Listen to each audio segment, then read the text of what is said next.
नमस्कार दोस्तों, stock market studies में फिर से एक बार आपको बहुत-बहुत स्वागत है। तो आज मैं फिर से आपके सामने कुछ इम्पोर्टेंट कंपनी के अपडेट्स और उसके साथ-साथ उसका टेक्निकली चार्ट पैटर्न्स भी डिस्कशन करूँगा और कुछ गुड न्यूज़ भी आया है कुछ कंपनीज के ऊपर, जो न्यूज़ के चलते हुए फ्यूचर में उस कंपनी का ग्रोथ और भी बढ़ने का चांसेस है। तो इस वीडियो को लास्ट तक देखिए, बहुत सारी इन्फॉर्मेशन मैं आपके साथ शेयर करूँगा। साथ ही साथ मेरे इतने सालों के एक्सपीरियंस और मैं जो खुद जो कंपनीज के ऊपर एज ए स्विंग ट्रेडिंग करता हूँ, वो मैं आपके साथ शेयर करूंगा। तो आपको बहुत कुछ सीखने को मिलेगा। तो साथ मेरे साथ जुड़े रहिए और चैनल को सब्सक्राइब नहीं किया तो सबसे पहले सब्सक्राइब कर लीजिए, क्योंकि इस तरीके से इन्फॉर्मेशन आपको मिस ना हो जाए और इसीलिए बेल आइकन को हिट करके ऑल कर दीजिएगा। तो चलो सबसे पहले देख लेते हो कंपनी कौन सा है। सबसे पहले मैं जिस कंपनी के बारे में बात करूँ उसका नाम है टेक महिंद्रा। आप सभी जानते हैं महिंद्रा ग्रुप के एक आईटी सेक्टर कंपनीज भी है जिसका नाम है टेक महिंद्रा। और टेक महिंद्रा एक आईटी सॉल्यूशंस कंपनी है, IT services including IT inbuilt services, application development and maintenance का भी काम करते हैं। साथ ही साथ कंसल्टिंग एंड एंटरप्राइजेस बिजनेस के ऊपर भी काम करते हैं। तो कंपनीज के जो आईटी सेक्टर के हिसाब से देखा तो कंपनी इंडिया के top five large cap type IT sector के ऊपर कंपनी का नाम दिखेगा। अगर इसी चीज को मैं यहाँ पे दिखा दूं तो आप देखेंगे तो टॉप 5 में कंपनी का नाम था, छोड़ आज देखा है तो टॉप 6 में आ चुके हैं, क्योंकि टेक एल माइंट्री जो एक टाइम एल नाम से जाना जाता था और आज माइंटी के साथ एल नाम से जाना जाता था, और आज माइंटी के साथ जुड़ने के बाद तो दोनों ही एल एन टी माइंटी नाम से जाना जाता है और इसका मार्केट कैप भी बढ़ चुके हैं। तो इसलिए कंपनी टेक महिंद्रा 6 पोजीशन में आ चुके हैं, नहीं तो पहले तो वो 5 पोजीशन में था। तो कंपनीज के ऊपर मैं पोजीशन दिखाने के लिए नहीं आया, कंपनी का परफॉर्मेंस दिखाने के लिए आया हूँ। कंपनी का आरओसी आरओई बेस्ड है, पी रेशियो बेस्ड ठीक ठाक लेवल में है, एनुअली बेस्ड धमाका परफॉर्मेंस किया। इनकम में कंपनी का कोई भी कर्जा नहीं है, अच्छा खासा हाथ में कैश भी है। प्रोमोटर के पास के होल्डिंग्स थोड़ा सा कम है, कोई बात नहीं। प्रोमोटर के पास होल्डिंग ज्यादा नहीं हुआ कंपनी खराब हो गया ऐसे बिल्कुल मत सोचना। क्विक रेशियो भी ठीक है, 1 के ऊपर है। इबिटा मार्जिन भी ठीक है, 16% के 15% के आसपास है। कंपनी का आरओसी 3 साल में 24% है, ये भी बेस्ट है। कंपनी के इंटरेस्ट कवरेज भी ठीक ठाक देखने को मिला और रिटर्न ऑफ एसेट भी एवरेज के आसपास है। कंपनी के ध्यान से एक चीज को देखना, जब कोविड के टाइम्स के बाद आईटी सेक्टर के ऊपर बूम देखने को मिला था, तब भी सेल्स को इंक्रीज देखने को मिला था। उसके साथ साथ आईटी सेक्टर में 2021 के दिसंबर मंथ से जो लगातार जो प्रेशर देखने को मिला, रसिया और यूक्रेन के बीच युद्ध स्टार्ट हो गया था। उसके साथ साथ यूएस में इन्फ्लेशन रेट्स बढ़ चुके थे और इसी के कारण ग्लोबली मार्केट में एक इम्पैक्ट आया और आईटी सेक्टर के ऊपर सबसे ज्यादा प्रेशर आया। फिर भी देखिए, कंपनी कभी भी आपको ये नहीं दिखाएगा कि कंपनी का सेल्स डाउन हुआ है, कंपनी का एक्सपेंस कम ज्यादा हुआ है, कंपनी का प्रॉफिट कम हुआ है, ऐसा आपको कभी नहीं दिखेगा। हाँ, छोटा मोटा प्रॉफिट तो करेक्शन हुआ है, तो मैं जरूर मानता हूँ कंपनी का छोटा मोटा करेक्शन हुआ है, फिर भी पिछले सालों की तुलना से कंपनी का प्रॉफिट आसपास ही है, उतना ज्यादा कम नहीं हुआ है। तो कंपनी के नेट प्रॉफिट के बारे में बात करूं तो आज तक की जितना प्रॉफिट कंपनी किया, इस बार छोटा सा प्रॉफिट मार्जिन कम हुआ है और इसी के चलते अभी भी प्रेशर है। फिर भी मैं कहूंगा एक बड़ा अपडेट्स आने के बाद इस कंपनी के ऊपर और भी पॉजिटिवली मोमेंटम देखने को मिला। तो एक वेबसाइट के ऊपर मैं आपको लेके आया हूँ और वेबसाइट में बहुत शानदार तरीके से एक डिटेल्स पब्लिश किया गया। यहाँ पे एक्सक्लूसिव बताया गया कि first India IT company to to bring out made in India ChatGPT. आप सभी जानते हैं चैट जीपीटी जो यूएस कंपनी ने बना है, और चैट जीपीटी के हिसाब से देखा जाए तो आप खुद ही देख सकते हैं, यूनाइटेड स्टेट जो चैट जीपीटी यहाँ पे देखा जाए तो इन्वेंट हुआ, तो वो यूएस बेसिस के ऊपर है। जो आर्टिफिशियल इंटेलिजेंस वो यूएस बेसिस कंपनी ने है। तो फर्स्ट टाइम इंडिया की एक सबसे बड़ा कंपनी जिसका नाम आप देखेंगे the first model will be 7 billion, जो मतलब जो प्रोडक्ट्स है 40 हिंदी जो डिलेक्ट्स है, वो किस कंपनी ने यहाँ पे अनाउंसमेंट किया वो आप देख सकते हैं, महिंद्रा। और वो भी कौन सा, Tech Mahindra. A few week ago Tech Mahindra announce the launch of product, मतलब जो प्रोडक्ट कंपनी लॉन्च किया जिसका नाम दिया गया प्रोजेक्ट इंडास। तो प्रोजेक्ट इंडस क्या है, एक आर्टिफिशियल इंटेलिजेंस जो चैट जीपीटी के रिप्लेसमेंट कर सकते हैं, चैट जीपीटी के हिसाब से काम कर सकते हैं, जहां पे आपको ओपन एआई मतलब आर्टिफिशियल इंटेलिजेंस के और ओपन एआई के माध्यम से काम देखने को मिलेगा। तो सोचिए, जब चैट जीपीटी ग्लोबली मार्केट को हिला सकते हैं, जो चैट जीपीटी के ऊपर चाइना सबसे तेजी से काम कर रहा है, चैट जीपीटी के हिसाब से वो बहुत तेजी से ग्रोथ कर रहा है, तो उसी तरीके से इंडियन आईटी सेक्टर को भी चैट जीपीटी के ऊपर आर्टिफिशियल इंटेलिजेंस के ऊपर काम करना चाहिए। तो सबसे पहले चैट जीपीटी का जो नया वर्जन कंपनी लॉन्च किए और वो भी देखा जाए तो इंडियन बिजनेस के हिसाब से वो है टेक महिंद्रा। तो सोचिए टेक महिंद्रा का अपकमिंग कुछ ईयर्स में किस किस तरीके से ग्रोथ होने वाला है। तो मैं सारे पॉइंट्स इसके इसीलिए आपको दिखाता रहता हूँ, क्योंकि कंपनी के बारे में, कंपनी के बिजनेस के बारे में, कंपनी का फ्यूचर विजन्स के बारे में पता होना चाहिए। तभी उस कंपनी के ऊपर आप टिक पाएंगे, तभी उस कंपनी के ऊपर आप इन्वेस्ट करके भरोसा जताकर बैठे रह सकते हैं। अगर कंपनी के बारे में पता ही नहीं है और किसी की बात सुनकर, किसी दोस्त ने कहा, किसी यूट्यूबर ने कहा और शायद मैंने भी आपको बता दिया, उसको सुनकर आपने बाय कर लिया, तो एक गलत है। आपको थोड़ा सा तो मेहनत करना पड़ेगा। मैं आपको बार बार बोलता हूँ, आप कुछ भी काम करिए, आप सारे दिन में कुछ भी काम करिए। आप का बिजनेस हो सकते हैं, आप स्टूडेंट हो सकते हैं, आप देखा जाए तो कोई जॉब जॉब मतलब आप जॉब करते होंगे, तो सब कुछ करिए। उसके बाद हर दिन 1 घंटा मार्केट के लिए स्टडी करने के लिए रखिए। 1 घंटा हर दिन रखेंगे तो 365 दिनों में आपको 365 दिन स्टडी हो जाएगा। तब आपको पता ही नहीं चलेगा कि आपका कितना नॉलेज बढ़ जाएगा और आपको किसी का हेल्प का जरूरत नहीं होगा। मैं बार बार इसी चीज बोलता रहता हूँ, क्योंकि मेरा काम आपको कंटिन्यूसली वीडियो बनाना नहीं है। मेरा काम है यही कि आपको मैं समझाऊं कि कोई भी कंपनी के ऊपर निवेश करने से पहले किस तरीके से स्टडी करना चाहिए। तो देखिए, कंपनीज के ऊपर मैं चार्ट पैटर्न्स के बारे में बात करूं तो ध्यान दीजिएगा, कंपनी का चार्ट पैटर्न जिस तरीके से वो करेक्शन हुआ था, और मैंने आपको ये भी मेंशन किया, ये लेवल बहुत स्ट्रांग है। इस लेवल तक आएगा, वो रिटेस्ट करेगा, उसके बाद फिर से ऊपर जाएगा। तो यहाँ पे एक पैटर्न यहाँ पे क्रिएट हुआ, ध्यान से देखना। यहाँ पे एक पैटर्न क्रिएट हुआ, वो है कि cough with handle pattern create हुआ। तो cough with handle pattern create हो रहा है, और इस कफ विथ हैंडल पैटर्न को अगर ब्रेकआउट करे तो एक बड़ा सा मूवमेंटम यहाँ पे देखने को मिल सकता है। तो मेरे हिसाब से इंतजार करूंगा, जब इस पैटर्न कंप्लीट होगा और यहाँ पे ब्रेकआउट होगा तो मैं आपके साथ जरूर वीडियो बनाकर शेयर करूंगा।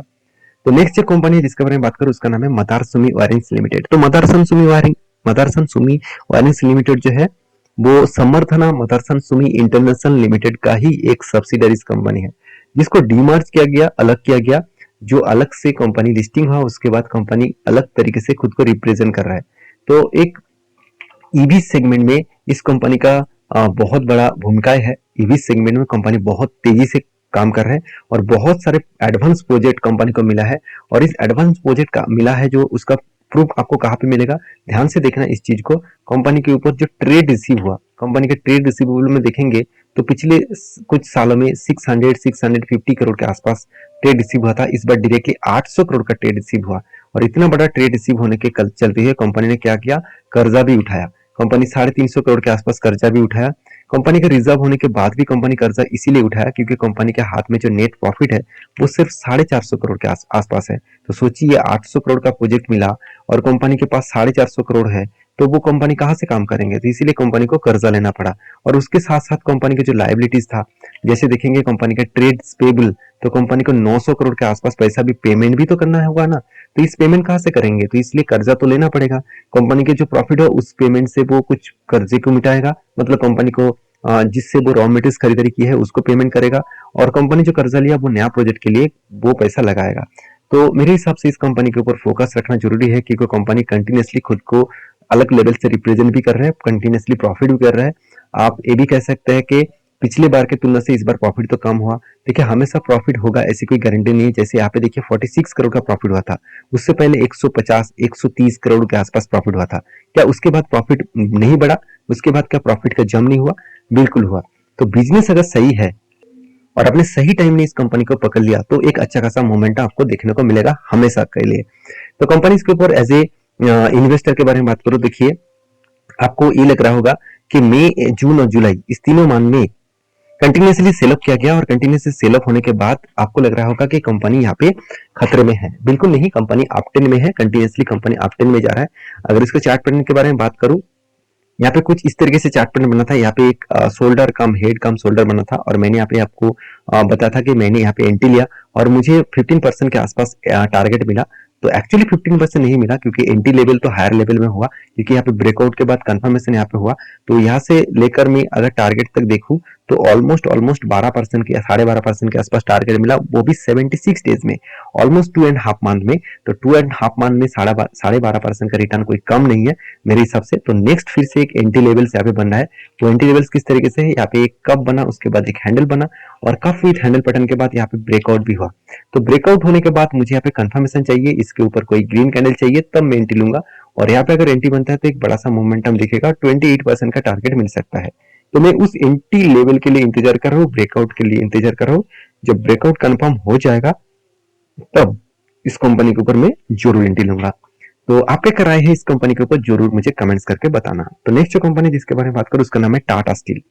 देखिए टाटा स्टील एक स्टील मैन्युफैक्चरिंग के इंडस्ट्रीज में सबसे पुराना कंपनी है और टाटा ग्रुप का भी सबसे पुराना कंपनी है और टाटा ग्रुप की एक ट्रस्टेड कंपनी है। अगर टाटा स्टील नहीं होता तो आज इंडिया का इंफ्रास्ट्रक्चर उतना ज्यादा स्ट्रांगली बिल्ड नहीं हो पाते, क्योंकि टाटा ग्रुप के अलग जैसे भूमिकाएं हैं इंडिया के ग्रोथ होने के लिए। मैं ये नहीं कहूंगा कि बाकी कंपनीज का भूमिकाएं नहीं है, मगर टाटा ग्रुप ने जिस तरीके से काम किया आज तक, मुझे टाटा ग्रुप के ऊपर में मैं एक रिस्पेक्ट के हिसाब से हमेशा देखता हूँ। हर कोई देखते हैं क्योंकि टाटा ग्रुप ने सारे तरीके से बिजनेस किया, मगर आज तक कोई भी अल्कोहल, कोई भी सिगरेट्स, कोई भी मतलब ड्रग्स वगैरह प्रोडक्ट को वो नहीं बेचा। तो इसका मतलब टाटा ग्रुप यही एक मतलब रेस्पेक्ट के हिसाब से देखना चाहिए, क्योंकि टाटा ग्रुप का जो बिजनेस है वो अलग लेवल का है। और कहने का मतलब यही है कि टाटा ग्रुप के टाटा स्टील बहुत पुराना कंपनी होने के नाते भी आप कहेंगे सर 130 के ऊपर क्यों चल रहा है, तो इस कंपनी के ऊपर तो बहुत बड़ा ग्रोथ होना चाहिए था। मगर इस कंपनी के ऊपर एक चीज मैं आपको बता दूं, टाटा कंपनी जब से स्टार्ट हुआ तब से लेकर 1700% के आसपास रिटर्न दिया। इसका मतलब आपको 17 टाइम्स रिटर्न जनरेट करके दिया।